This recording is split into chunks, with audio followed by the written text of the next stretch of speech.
Bonjour à toutes, bonjour à tous, rebonjour. Nous voilà de retour ici sur l'espace UGAP au cœur du Salon des maires des collectivités locales. On est le 23 novembre, on va parler économie circulaire. Comment renforcer, comment développer les piliers de l'économie circulaire? Quels sont les enjeux, quelles sont les méthodes, quelles sont les solutions? On en parle avec mes 4 invités que je remercie d'être là. Franck Bazenet, bonjour. Vous avez le micro, vous êtes directeur qualité, sécurité, environnement d'Office Express. Vous allez nous expliquer dans un instant. Nathalie Vouillon, bonjour. Bonjour. Ravi de vous accueillir. C'est plutôt vous qui nous accueillez ici à l'UGAP. Vous êtes responsable innovation PME. Donc à l'UGAP, je le disais. Emmanuel Ledoux, bonjour. Bonjour. Madame la directrice générale de l'Institut national de l'économie circulaire, très heureux de vous avoir avec nous. Marion Kemener, bonjour. Bonjour. Vous êtes responsable commercial d'APF Entreprise 34. Vous allez nous présenter votre entreprise et ses actions dans un instant, mais pour poser les enjeux, je me tourne vers vous, Emmanuel Ledoux, si vous voulez bien. Quand on parle d'économie circulaire aujourd'hui, en novembre 2023, quels sont les enjeux, quelles sont les problématiques à l'œuvre? Déjà, merci beaucoup pour cette invitation. Je vais peut-être redéfinir quand même, comme ça on est tous d'accord sur de quoi on parle quand on parle du concept d'économie circulaire. Alors, espérons qu'on le soit, hein. Sinon on aura un petit sujet de définition pendant 20 minutes. L'économie circulaire, on la définit généralement en opposition à l'économie linéaire, qui est fondamentalement celle dans laquelle on vit encore. Donc l'économie linéaire, on sait ce que c'est, j'extrais, je produis, je consomme, je jette. L'économie circulaire, on extrait toujours, mais enfin le moins possible. On produit beaucoup moins, mieux à côté de chez nous. On consomme moins et mieux. Et derrière, plutôt que de jeter, on reconditionne, on réemploie et on fait durer vraiment la matière le plus longtemps possible. Donc fondamentalement, dans cette idée d'économie circulaire, et pour moi c'est le grand enjeu aujourd'hui, parce que l'enjeu il est plus sur la conviction. Moi ce que je dis de temps en temps, j'ai pas mon jumeau maléfique que serait l'Institut national de la promotion du gaspillage et des trucs qu'on met exprès dans la mauvaise poubelle. Tout le monde est d'accord qu'il faut préserver la ressource. Donc ça on est plutôt bien là-dessus. Mais le sujet maintenant, c'est comment derrière cette conviction, on arrive vraiment à passer à l'acte et à passer à l'échelle. Et c'est là qu'on voit, et je pense que c'est ça aussi dont on va pouvoir discuter, que c'est pas si simple. Parce que dans ce qu'on dit finalement, alors premier petit sujet, ça veut dire aussi qu'on passe d'une économie de production en tout cas, qui est jusque-là un peu invisible, parce qu'on extrait loin, on produit loin, on consomme chez nous et hop, on fait repartir tranquillement nos déchets loin. Là, on rentre dans une économie visible. Tout ce qu'on dit là, tout ce qu'on parle, des couleurs qu'on parle, reconditionnement, recyclage, réparation, c'est des choses qui vont se passer autour de nous. Quand on parle relocalisation, on va produire autour de nous. Alors à la fois, c'est évidemment compliqué parce que c'est un vrai changement. En fait, au-delà d'un changement économique, c'est un changement paysager. Hein. D'un coup, on a une économie qui devient une économie de proximité, mais c'est aussi une chance inouïe. Et là, je pense qu'on est un peu aussi là pour parler achat public. Et on voit bien quand on transpose sur les questions de commande publique, d'achat public, on a des possibilités qui sont presque infinies de soutenir ces transformations économiques au travers de plus de proximité, d'une meilleure qualité de production et d'une vision un peu générale. Et puis là, je conclurai là, parce que je vois que quand même, je parle longtemps, hein. Mais je suis un peu passionnée par le sujet, de se dire que finalement, et je pense que c'est ça qui va tous un peu nous occuper, dans notre rapport à la ressource, on passe d'une logique qui est une logique de consommation à une logique d'investissement. Et au fond, tout ce qu'on fait là, c'est ça. On ne consomme plus la ressource, on investit dedans. Et on voit que comme ça marche finalement comme individu, comme ça marche pour des organisations, et on a vraiment besoin d'être accompagné là-dessus. Donc c'est là-dessus qu'on se positionne, je pense, très collectivement pour faire durer mieux la ressource. Me voilà rassuré, on est d'accord sur le consensus et merci pour cette analyse punchy. Effectivement, comment on fait maintenant, quelles sont les solutions? Nathalie Vouillon, je le disais, responsable innovation PME à l'UGAP, voilà le constat. Comment vous déclinez votre offre de service sur ce constat? Alors, d'abord, ce que je voulais dire, c'est qu'effectivement, les enjeux de l'UGAP, c'est qu'à travers l'outil que représente l'UGAP sur la commande publique, c'est bien d'utiliser en fait notre offre pour pouvoir répondre aux enjeux de la transition écologique et énergétique dont vous avez parlé. Et effectivement, de manière très pragmatique, nous, l'enjeu, ça va être mettre à disposition des marchés pour le compte des acteurs publics, notamment des collectivités, qui vont impliquer de l'économie circulaire. Donc, ce qu'on va faire de manière très pratique, c'est qu'on va mettre en place des marchés des marchés généralement qui sont quand même assez matures, assez développés, sur lesquels on va inclure des clauses environnementales, des critères environnementaux, qui inclut, et c'est notamment le cas du marché avec Office Express, qui inclut qu'on passe par de la remanufacturation dans le cadre d'Office Express de cartouches d'encre et qui vont permettre à des entreprises telles que des entreprises adaptées de l'insertion de pouvoir répondre à des marchés publics. Et l'enjeu, il est à la fois là pour les clients, mais c'est aussi un enjeu local pour nous, parce que ça nous permet sur nos marchés de pouvoir travailler avec des plus petits acteurs qui vont créer de l'économie, qui vont créer du développement commercial sur leur périmètre, donc des emplois, et qui vont permettre à des entreprises qui sont habituellement, il faut le dire, plus éloignées de la commande publique, sur des entreprises, sur l'économie circulaire et de l'ESS, de se positionner sur des marchés publics. Merci beaucoup. Je vous voyais acquiescer la parole aux entreprises, au titulaire Marion Kemener, responsable commercial d'APF Entreprise 34. Un mot sur votre entreprise, plus qu'un mot si vous voulez, et puis comment vous inscrivez dans ces enjeux. Alors moi, pour rebondir sur ce que vous disiez, je dirais pourquoi faire compliqué avec des produits qui sont fabriqués en Chine alors qu'on a une solution accessible en France. Donc allons vers des produits plus simples. Donc APF Entreprise 34, c'est une entreprise adaptée qui est gérée par l'association APF France Handicap. Donc nous, on fait partie du réseau APF Entreprise, un réseau de 57 entreprises adaptées et ESAT. Et c'est le premier acteur aujourd'hui qui insère des travailleurs en situation de handicap. C'est 6 000 salariés et 4 800 salariés en situation de handicap. Donc dans le réseau, on a une vraie volonté d'aller vers le réemploi par la réparation. Donc dans le réseau APF Entreprise, j'ai quelques exemples.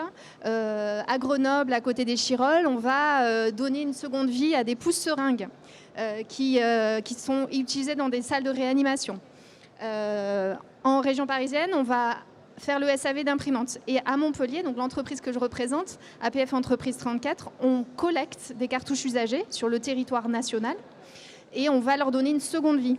Donc c'est pas anodin quand vous achetez une cartouche chez nous parce que ça va participer à la transition écologique, ça va participer à la réindustrialisation en France et ça va créer de l'emploi. Pour vous donner un ordre d'idée, je finirai par là avec quelques chiffres, une cartouche qui est achetée chez APF 34, c'est 3,4 kg de CO2 émis en moins par rapport à une cartouche neuve. C'est très concret, c'est 2 fois le trajet que j'ai fait en TGV aujourd'hui pour venir depuis Montpellier à Paris. Donc c'est pas anodin. Et ça crée aussi 1h20 de travail pour un salarié en situation de handicap. Donc c'est un vrai geste derrière cette cartouche. Merci beaucoup. Vous rendez très concret les constats qu'avait posés Emmanuel Ledoux. Franck Bazenès, je me tourne vers vous, directeur qualité, sécurité, environnement d'Office Express. Présentez-nous peut-être si vous voulez bien, votre entreprise et puis la stratégie générale, votre stratégie générale en matière d'économie circulaire, vos motivations. Office Express est un distributeur en matériel, accessoires et consommables informatiques. On existe depuis 1988. Aujourd'hui, nous sommes une filiale à 100% du groupe UFP International, qui est un grossiste sur les mêmes segments de produits. Le groupe étant de dimension européenne permet à Office Express d'être présent dans 6 pays. D'accord. Et sur l'économie circulaire ? Et en matière d'économie circulaire, pour Office Express, ça va être la réduction de consommation de ressources naturelles et d'avoir une stratégie en matière de réduction de nos impacts environnementaux. D'accord. Merci beaucoup. Je reviens vers vous, Emmanuel Ledoux. Alors, on est très suivi par des décideurs locaux, on est très suivi par des maires, des élus, mais s'il y en a quelques-uns, mais ils nous suivent sur les replays. Comment on accélère, comment on va plus loin? L'économie circulaire fait consensus. Vous l'avez dit, on s'accorde sur votre définition. Peut-être que les choses auraient été abordées de façon différente il y a 5 ou 10 ans, mais là, aujourd'hui, il y a une mobilisation et c'est tant mieux. Comment on accélère, comment on avance, comment on continue de faire irriguer ces problématiques de manière très opérationnelle dans les territoires? Alors, si on reste peut-être sur le champ des collectivités, effectivement, oui. La mobilisation de la commande publique, c'est là où on a le vecteur le plus rapide d'accélération. Parce qu'on voit bien qu'on peut être à la fois soit sur des marchés qui sont très, très transformatifs, on pas tout à fait sûr du mot, enfin on transforme quoi. Ou alors on peut être aussi sur des plus petites entrées. Et donc c'est quelque chose où on est vraiment capable de bouger assez vite. Nous par exemple on avait fait une espèce de cas pratique autour de l'école. L'école, établissement scolaire, en se disant finalement l'école, il y en a partout, de la maternelle au lycée, toutes les collectivités en gèrent à différents niveaux. Et dans une école, peu ou prou, on peut faire tout ce qu'il est possible de faire en matière d'économie circulaire. Parce qu'une école, on la construit, on la rénove, on l'approvisionne énergétiquement, il y a les cantines, il y a les chaises, il y a les tables, il y a les crayons de couleur. Donc il y a vraiment cette idée qu'à chaque fois, il y a toujours une solution, et nous c'est vraiment ça qu'on a en ligne de mire, qui fait que quelque part, quelqu'un va extraire moins de ressources. Et que là, on a vraiment moyen de prendre des décisions, que ce soit sur sa politique des crayons de couleur ou sur sa politique de construction. Après, je pense là, et s'il y a peut-être une petite idée, enfin en tout cas un espace où il va falloir qu'on accélère, c'est finalement la compréhension de à quel point c'est un vrai enjeu pour tous et un vrai enjeu démocratique au-delà des sujets qu'on connaît tous. Dans les collectivités, économie circulaire en général, on va nous parler des cantines parce que c'est les circuits courts pour l'alimentation. On comprend bien ce que mangent les enfants, ça intéresse, et le gaspillage alimentaire, c'est quelque chose qui parle tout de suite. Il faut qu'on réussisse à avoir ce même réflexe et ce même portage politique sur le granulat pour la construction, sur le crayon de couleur, sur la table, sur les chaises, et de voir que cette vision de notre dépendance à la ressource, de notre vision de la ressource, de notre préservation de la ressource, ça concerne tout le monde et donc au premier chef nos élus et les collectivités. Donc voilà, comment on arrive, et je pense que ça peut être un enjeu qu'on porte collectivement, à avoir le même niveau de portage politique sur l'ensemble des sujets, de la cartouche d'imprimante, des solutions, qui peut-être parlent moins aux gens, en leur montrant que derrière tout ça, il y a un objectif, une ambition qui est continuer à vivre dans le cadre des limites planétaires, ce qui est en soi quand même un objectif plutôt intéressant à tenir. Absolument, stimulant et enthousiasmant, vous en parlez très bien. Nathalie Vouillon, ça veut dire qu'il y a encore un travail d'explication, de pédagogie, de sensibilisation. Il faut embarquer tout le monde, mais pour embarquer tout le monde, il faut que tous les acteurs aient les infos et sachent que tous les champs sont concernés. Vous y contribuez ? Oui, effectivement, c'est une grosse mission de l'UGAP, c'est d'accompagner les entreprises, d'accompagner les acteurs qui se positionnent autour des marchés, que ce soit les fournisseurs, que ce soit les clients, sur tout ce qui va être économie circulaire. Le tout, effectivement, Emmanuel l'a très bien dit tout à l'heure, c'est pas simplement de poser les mots, mais c'est de poser les actions qui vont aller en face et qui vont répondre à ces enjeux. À l'UGAP, on a une grosse mission au niveau des fournisseurs, c'est de les sensibiliser sur la commande publique, parce que c'est vrai que historiquement, on est sur des acteurs qui sont plus petits, qui sont plus éloignés de la commande publique. Donc il y a une vraie difficulté à se positionner déjà sur les marchés publics. Donc c'est déjà que ces acteurs, on puisse les identifier et après on puisse les mettre en face de marchés qui soient suffisamment matures pour que, j'ai envie de dire, que la machine tourne. En fait, que les marchés tournent, parce que l'idée pour nous aussi, c'est de ne pas mettre en difficulté nos clients et c'est de leur proposer des solutions qui soient viables dans la durée. Merci beaucoup Marion Kemener. Travail d'explication encore pour que vous puissiez vous positionner aussi de manière la plus pertinente possible pour développer des actions sur le long terme dans les territoires. Alors en fait, ce marché, ça nous a permis de gagner en visibilité, c'est ce que vous disiez, oui, en notoriété, et de montrer aux acheteurs qu'on était capable, via des partenariats avec Office Express, de répondre à ce type de marché sur le long terme. Et donc, ça nous permet, nous, d'accéder à d'autres marchés publics, puisque l'UGAP, c'est souvent un exemple. Donc, d'autres, ça donne envie à d'autres acheteurs publics de publier des marchés avec des clauses environnementales, des clauses sociales, et ça montre que c'est possible. C'est un cercle vertueux qui est initié, qui est développé, c'est tant mieux. Franck Bazenet, de votre côté, quelles sont les principales actions que votre entreprise mène sur ces sujets? Est-ce que vous pouvez nous les détailler? Alors très concrètement, aujourd'hui, nous avons une offre de produits qui sont issus du réemploi et notamment de cartouches remanufacturées. Nous avons aussi une politique en termes d'emballage, d'optimisation du contenu de nos colis d'expédition, qui sont par ailleurs fabriqués à partir de 100% de papier recyclé. Nous avons aussi des exemples vis-à-vis de nos transporteurs qui sont engagés dans des démarches de réduction de leurs émissions de CO2. L'un d'entre eux utilise même du carburant fabriqué à base de colza. Enfin, nous offrons pour le compte de nos clients un service gratuit de collecte des cartouches usagées en vue de leur réutilisation pour celles qui peuvent être remanufacturées. Sinon, elles seront revalorisées sur le plan matière. Une déclinaison concrète de ces sujets qu'on porte. Alors notre programmation est très riche et je vois qu'on arrive déjà, on me dit dans l'oreillette, au terme de notre échange. Emmanuel Ledoux, peut-être en conclusion, les messages phares et forts sur lesquels vous voulez insister. Beaucoup se joue à vous écouter tous les quatre.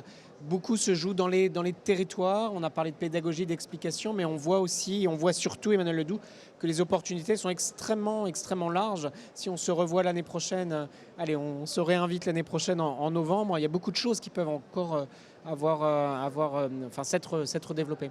Oui, j'ai un peu mon rond de serviette sur le plateau de l'UGAP. Donc, non, il y a un point, si on peut comme une conclusion, et puis sur quoi on peut avancer. Moi, je me faisais la réflexion en travaillant sur les sujets de commande publique. J'ai été élue en collectivité locale. C'est quand même pas facile pour les acheteurs. On les soumet quand même à pas mal d'injonctions contradictoires. Le mieux-disant, mais ça coûte pas trop cher. Puis surtout, pour dire les choses un peu clairement, quand on choisit un acheteur public, quelqu'un dans le service commande publique, on ne se dit pas je vais prendre quelqu'un qui va réussir à penser hors les clous, qui est hyper innovant. Enfin, on est élu, on veut quelqu'un de super carré qui fera qu'on n'ira pas en prison, globalement. Donc, ce qu'on demande finalement, d'aller chercher au-delà, d'aller innover dans le cadre de la commande publique, on choisit justement des gens qui ont cette énorme qualité de réussir à fonctionner au maximum dans le cadre. Donc là, on a vraiment besoin, et c'est pour ça que c'est intéressant que l'UGAP s'engage à ce point-là sur ces questions, au fond d'un espace qui sécurise ça, qui certifie, pas certifie, mais organise des solutions pour mettre l'acheteur public dans un cadre sécurisant, où il y a de la réplicabilité, où effectivement on connaît les marchés, on connaît les clauses, et ce qui permet à des collectivités qui n'ont pas toujours en plus des services achats pléthoriques, là il y a beaucoup de très grandes villes, mais il y a aussi des toutes petites collectivités où celui qui suit les sujets de commande publique, il travaille 2 heures par semaine dessus, où il y a besoin vraiment d'avoir un espace sécurisé. Et donc de se dire qu'on a un endroit où on a des solutions locales, des solutions circulaires, des solutions qui sont environnementalement testées, approuvées, qui permet d'engager l'ensemble de l'achat public dans la bonne direction, c'est plutôt bien. Donc voilà, que ça continue là-dessus. J'espère que l'année prochaine, on sera à 100% de commandes publiques circulaires. Donc là, on pourra parler d'autres choses. Et je suis sûr que l'année prochaine, vous aurez le même enthousiasme, cher Emmanuel Ledoux. Marion Quémener, en direction des élus, des maires, qu'est-ce que vous leur dites? Comment vous voyez la suite? Je le disais, les perspectives sont fortes. C'est un constat que vous partagez. Comment vous vous inscrivez dedans? Comment on voit la suite? On espère donner envie à d'autres acheteurs justement d'aller vers des solutions de co-traitance, de sous-traitance avec des plus petits acteurs, d'entreprises adaptées, de l'économie sociale et solidaire, parce que c'est important de faire de l'économie circulaire et en même temps de faire de l'économie sociale et solidaire, parce que ça crée de l'emploi, ça permet de participer à la transition écologique, et aussi de réindustrialiser en France. Oui, merci beaucoup. On voit que l'enjeu est extrêmement important. Votre conclusion, Franck Bazenay, sachant que c'est très frustrant, cette émission est trop courte, mais sur la suite, sur les mois, sur les années à venir, comment vous allez porter votre action en matière d'économie circulaire? Eh bien, on va poursuivre notre action par le développement notamment avec APF 34, de nouvelles cartouches en matière d'économie circulaire. Nous avons également une stratégie en termes d'emploi de personnel éloigné de l'emploi, donc notamment en situation de handicap. Si je prends les ventes que nous avons faites au niveau des cartouches APF 34, ça a représenté l'emploi de 11 personnes en situation de handicap et 8 personnes déjà sur les 10 premiers mois de l'année. il faut le souligner. Merci beaucoup. À vous le mot de la fin, plus qu'un mot d'ailleurs, si vous voulez bien. Nathalie Vouillon, Madame la responsable innovation PME, on l'a dit, un ancrage local, des perspectives très fortes, un travail de pédagogie, d'explication. On y contribue aujourd'hui avec cette émission. Voilà. Quelle est votre conclusion ?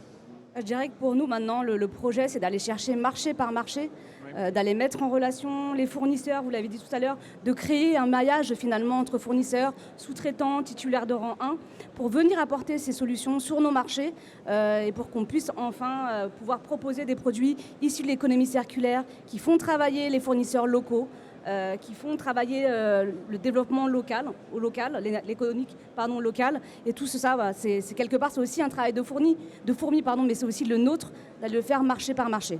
Merci beaucoup, les messages sont passés. Merci infiniment à tous les quatre d'avoir posé les enjeux et surtout dressé des perspectives en matière d'économie circulaire. Nos échanges se poursuivent ici sur l'espace UGAP, au cœur du Salon des maires des collectivités locales. À très vite.